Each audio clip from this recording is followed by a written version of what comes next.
le monde connaît le fameux cycle infini du PSG. Après une saison où tu as sécurisé le titre, mais où tu t'es fait peur sur la fin, notamment après l'élimination en LDC, la direction prend la parole à travers ses relais médiatiques et vendre ce que veulent les supporters. 2-3 gros noms intéressants sont sortis comme des cibles potentielles pour le futur du club parisien. Les jeunes en qui personne ne croyait jusque-là sont mis en valeur et sont soi-disant préparés à jouer un vrai rôle d'ici peu, et la fin de l'ère des stars au PSG est proclamée pour laisser place à des joueurs bien mauvais, bien tièbes. Fini les potins et les scandales qui prennent plus de place que le sportif dans l'environnement interne. Cette fois, c'est vraiment la bonne. Paris va redevenir un grand club, un club de football reconnu, et après 6 bons mois de compétition dans la saison suivante, la nouvelle star de l'équipe payée un bras s'écroule et la roue tourne à nouveau pour faire plaisir aux supporters. Pendant au moins 6 ans, c'est ce que Nasser et sa direction ont mis en place, et à chaque fois ça a marché. Le PSG qui économiquement connaissait ses meilleures années s'écroulait sportivement, et cette roue permettait de faire oublier cela. Mais après avoir tenu si longtemps, la roue qui en aura dégoûté pas mal de suivre ce club a fini par rendre l'âme sous les coups du nouveau coach du club de la capitale, l'Espagnol Luis Enrique. Alors après avoir parlé de l'équipe qui n'arrive pas à sortir de sa crise, il est enfin temps de parler de celle qui a réussi, le club qui domine la Ligue 1 sans concurrence, le Paris Saint-Germain.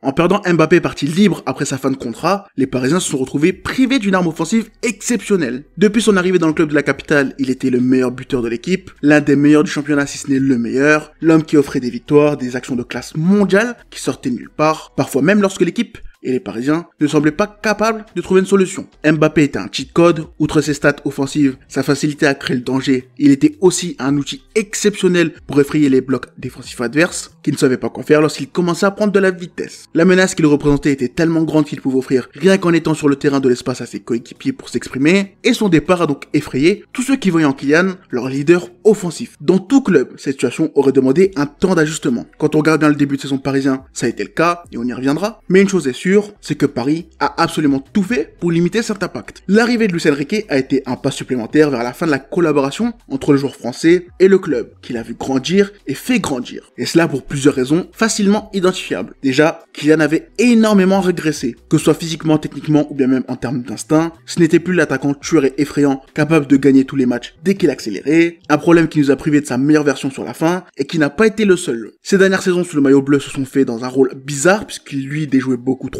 Capable de tuer en prenant l'espace dans le dos de l'adversaire, il forçait un peu trop son côté créateur, qui, intéressant lorsque bien exploité, devenait ridicule lorsqu'il forçait comme Neymar. Défensivement, il ne faisait même plus le strict minimum, sans ballon il était clairement un poids pour son équipe, et avec il n'était plus aussi perforant. Le match face à Barcelone restera le dernier où l'on aura vu un Mbappé des grands soirs, et son départ mettra fin à une histoire remplie de très bons moments malgré tout. Cette fin d'aventure était une énorme occasion pour 2 des 3 camps impliqués dans ce départ. Mbappé pouvait rejoindre un club qui lui tournait autour depuis son enfance avec une offre et une place plus sympathique que s'il était arrivé lors d'un immense transfert. Luis Enrique perdait un joueur à l'ego déréglant le vestiaire, tactiquement incompatible avec ses idées dans la forme dans laquelle il était, médiatiquement il perdait un sujet de débat qui pesait très lourd, et surtout, il pouvait reconstruire quelque chose à son image avec la place libérée. Dans tout ça, le PSG en sortait évidemment perdant puisqu'en plus de perdre ta plus grosse valeur marchande libre, tu perds ton leader, le visage marketing de ton équipe, ce qui t'avait permis d'atteindre une exposition sans précédent aux côtés des 2 autres ovnis dans leur discipline, et très souvent cette situation menait dans le passé à l'achat d'un remplaçant. Si une star s'en va, elle sera forcément remplacée pour combler le trou médiatique. C'était comme ça qu'avait fonctionné le club pendant très longtemps, mais pour la première fois depuis quasiment 10 ans, la direction du PSG a décidé de faire quelque chose d'absolument fou, quelque chose que personne n'aurait pu prévoir, mettre en place la construction d'un véritable projet sportif.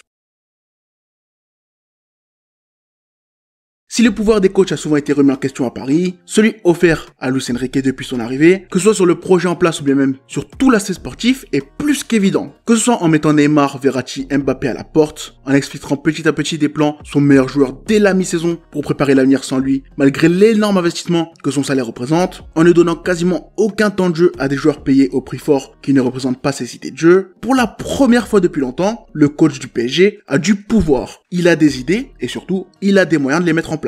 La jeunesse qui n'était jusque-là qu'un moyen de remplir les caisses du club se voit offrir une vraie place dans les plans, et tu sens clairement que l'impact de l'Espagnol, dans la stratégie sportive, fait prendre un énorme virage à l'équipe. Sa première saison a quand même été difficile, puisqu'il devait s'agir de l'année 0 de son projet, mais la présence de Mbappé et les investissements ratés ont clairement réduit à néant ses plans. Les attentes étaient plus élevées que ce qu'elles n'auraient dû être dans cette situation, puisque le visage du club est resté. Campos et son mercato honteux, notamment dans le secteur offensif, où tu as sorti plus de 150 millions sur 2 buteurs, ont clairement joué sur la pression populaire, mais cela a tout de même permis à l'Espagnol de s'acclimater. Il a pu prendre ses marques et réussir sa première saison en restant à peu près dans les clous, que ce soit en gagnant le championnat, la Coupe de France ou en atteignant la demi-finale de Ligue des Champions. Mais surtout, malgré la pression, il a su garder sa ligne directrice. Paris sera meilleur sans Mbappé. C'est ce qu'il annoncera quand les journalistes l'harcèlent en conférence de presse pour avoir une info sur le dossier. Et je pense que peu de gens y croyaient. Sur le terrain, son équipe propose un jeu de possession haute qui met en avant un effectif qui n'y colle pas trop. Pas mal de joueurs alignés ne semblaient pas capables de pratiquer le football de Luis. Et surtout, tu sentais que l'équipe était trop dépendante des exploits de Kylian. La possession forte est donc devenue rapidement stérile, alimentée par des joueurs qui n'arrivent pas à trouver la faille et rendant très souvent les matchs du PSG frustrants à regarder. Les occasions créées finissent rarement au fond, ce qui permet à l'adversaire d'y croire, et c'est d'ailleurs comme ça que tu perds en demi-finale contre Dortmund. La saison finit sur un nouvel échec difficile à digérer, le coach subit pas mal de critiques, mais lui fait le dos rond. Il accepte, travaille, reconstruit et finit par réussir à faire comprendre à tous les suiveurs qui n'avaient pas la vision que son idée pourrait bien fonctionner.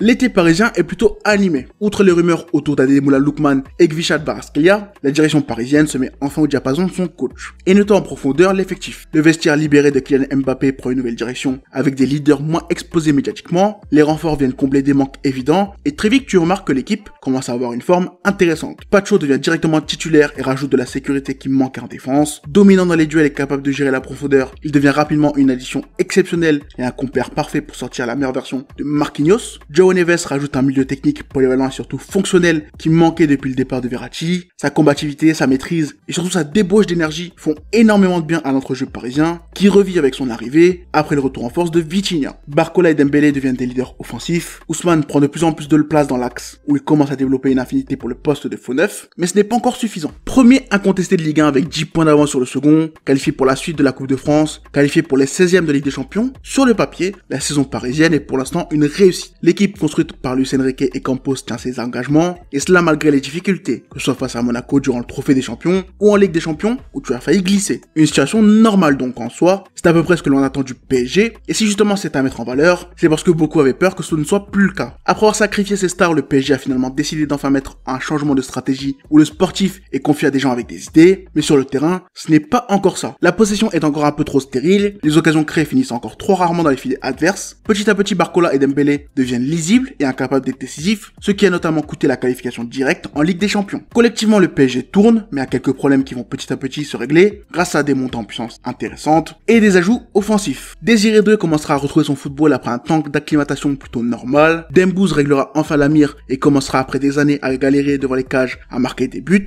Bradley, réveillé par la concurrence, retrouvera sa fougue et son tranchant offensif. Et Nuno Mendes, cantonné à un rôle défensif où il n'y arrivait pas, récupérera un peu de liberté qui lui permettra de retrouver des couleurs. Le collectif parisien monte en puissance. Cet hiver, tu as rajouté une option avec le géorgien Kvaradona qui va clairement être une addition parfaite. Tu as nettoyé tes options en sortant ceux qui n'y collaient plus. Et enfin, le football de Luis Enrique voit le jour.